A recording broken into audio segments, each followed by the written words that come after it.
Hey, what's up, man? Yeah, no, can't go riding today. Four-wheeler's broken again. Yeah, I know, again. Now, let me tell you how I took this perfectly good running four-wheeler and turned it into the pile of parts it currently is. So this is a 1989 Yamaha Moto 4, it's a 350. Back in Easter, I got this big idea. I wanted to fix up the old four-wheeler. I had a bunch of issues with it. Tires were completely shot. The bars were pretty messed up, both like the front rack, the rear rack, they were bent up and just kind of just beat up looking. They were painted a couple times, but all the paint was flaking off. I want to get a new battery because every time I wanted to ride it, I'd have to get it jumped. And then when I did ride it and I stalled it, I'd have to get it jumped. So my friends were getting pretty tired of that. I wanted to get new light bars because the light bars or the headlights that were on it were just miserable. Hated using them. Like you could see about like 3 feet in front of you and that was it. So I wanted new light bars to be like all the cool kids where you blind everybody on the trails.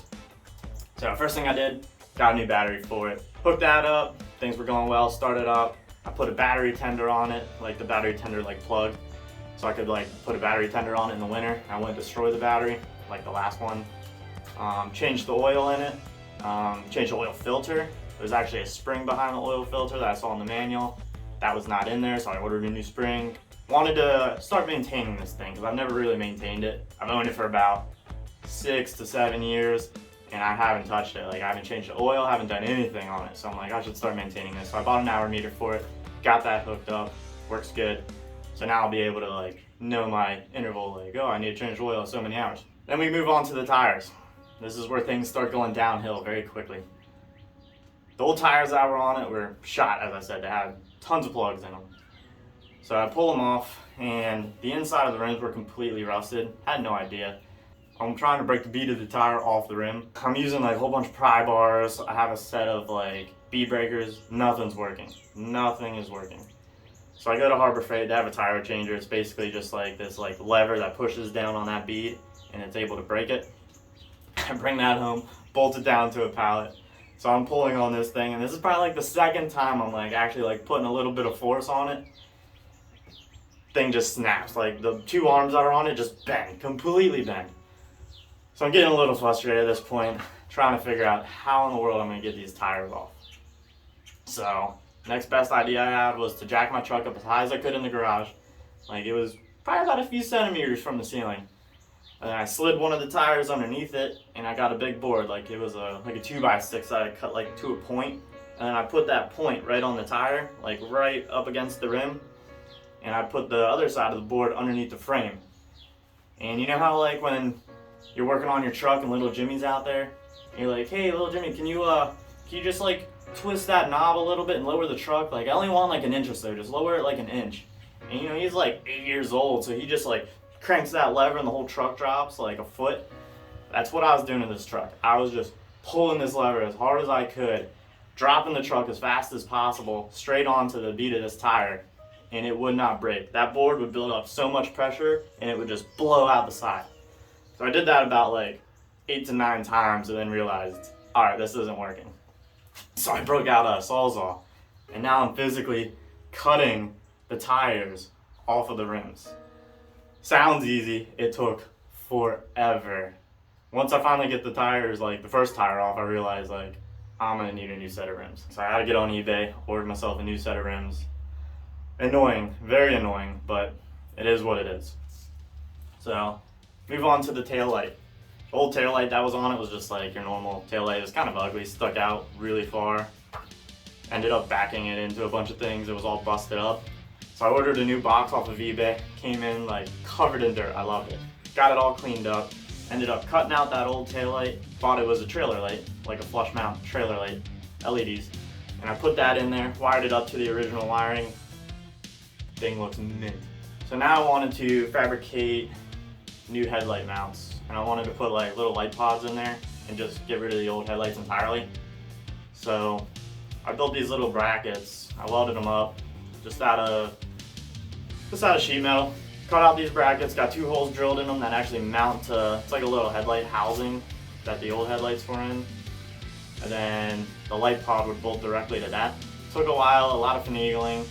Some of my holes are a little off center because things just didn't line up as well as I wanted to. So in order to get the headlights perfectly square in that housing, I had to like kind of push my holes off to the side of my brackets that I made. But that wasn't a big deal, not a big issue. Got the new headlights in, things looked gorgeous. Like the headlights looked gorgeous. I was starting to get excited.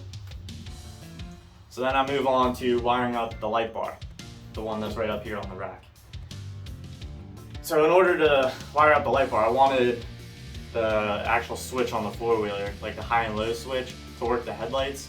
But originally, the way it was wired is that you would have your low beams, and then when you turned your high beams on, your low beams would turn off, and you would just have your high beams. I wanted to wire it so that when you turned on your high beams, both the light pods, like the headlights, and the light bar would be on. I didn't want them to like be switching. I wanted everything to be on when the high beams were on. So I grabbed a relay. I just had a bunch of relays sitting upstairs. Grabbed the relay, started wiring everything up, but I didn't like solder anything. I just physically like twisted the wires together, get everything wired up, and I go to test it. Plug in the battery, disconnected the battery, I was being safe. Plugged in the battery, and I go to turn on these lights. I turn them on, smoke just starts pouring out of this wiring harness I had. Pouring out of it, I almost lit the four-wheeler on fire. It was very close. Luckily I had fire extinguishers because I was a little scared. So that wasn't gonna work. I had to try to like figure out these wires. I'm trying to figure everything out. I'm like, I know I wired up this relay right. Come to find out, the relays that I had, the wiring diagram is different than every other relay out there. So I wired it up directly to the battery. I just shorted it. I basically like created a short through this wire, which is why it pretty much caught the four-wheeler on fire. That was a dangerous situation, not good. Bought new relays, waterproof relays, and I built like a little bracket on the back of the four-wheeler. I say I built a bracket, but it's just like a little piece of metal that I welded onto the back of the four-wheeler. Drilled a hole through it, painted it, got the relay hooked up. Looked good. Got it finally wired up correctly so that the headlights, when I turn them on, low beam is just the light pods, and when I crank it the whole way to high, lights up everything. Gorgeous. So now that I got everything wired, I gotta try to figure out how to get the light bar attached to the four-wheeler. I just had a bunch of square tubing laying around. I cut a piece of square tubing. I get it notched out to kind of like nest into the rack of the four-wheeler. Start drilling holes in it, get the light bar pretty much mounted, and as I'm doing like some cuts on this like little square tube, piece of metal goes straight in my eye. I'm not wearing safety glasses. Definitely recommend you wearing safety glasses. I was not wearing safety glasses. So my eye is just like irritated, it's red, I'm like basically crying out of one eye. Getting pretty frustrated. Weld up the square tubing to the four-wheeler, get the light bar mounted. Not too happy because my eye's messed up, but at least I got the light bar mounted. I decided to take off this front rack, clean it up. It's kind of like bent, and then there was also a winch that was sitting on the front of the four-wheeler. And I guess from using the winch, it kind of bent those bars up. So I got everything beat back down. There was holes in it from those winches. I got those welded shut, cleaned everything up, sanded down the entire rack, hung it up, painted it, got it back on the four-wheeler. This four-wheeler's starting to look pretty good, not gonna lie, it's looking good, it's looking really good. So I'm getting excited. The new rims came in. Get the tires mounted to the new rims, get the tires on the four-wheeler. She's looking good. And I just kind of like mock it up. I'm putting like the plastic back on, just like looking at it. I'm getting excited, like things are going well. So the next thing I want to do is I want to take off the exhaust. The exhaust it looks disgusting. Like now that the four-wheeler's like cleaned up and looking good, the exhaust that has like mud and dirt and just like rust and it looks gross. It looks like it's just like muddy. And it doesn't matter how many times you clean it, like it just looks like it's covered in mud. And I'm like, I can't have it on my four-wheeler. So I take off the muffler and I'm cleaning it up with a wire wheel. And there's just pinholes everywhere in it. Just a ton of pinholes. And I'm like, that's not cool. Like, I don't like that. The exhaust, like the muffler, I'm like, I'm probably gonna have to spend even more money and get a new muffler for this thing. I'm probably gonna have to like fabricate something and put an aftermarket one on, or I could buy a factory one, but they're super expensive, just stupid expensive. So, whatever. Moving on to the header pipe. I guess it's called a header pipe. I don't know what that pipe's called. It is the pipe that goes directly into the head. Go to take that off. There's two studs, and the nuts on them are completely just very corroded, extremely corroded. So I knew the nuts were going to be kind of an issue to get off. So I heat them up, I tried to like PB blast them. I let it sit for, it was a long time. It was a very long time I let that PB blaster sit on there. go to take these off, and I'm kind of cranking the one, and it just snaps. Not good. I know that this is going to be a pretty big project from here on out. So, at this point, the exhaust is like loose. I gotta get the other one off. Heat that one up. I'm heating it. Trying not to heat it up too much. Stick the wrench on there, start cranking it, and I'm not putting a ton of force on it, just like cranking it. Snaps. Take the exhaust pipe off.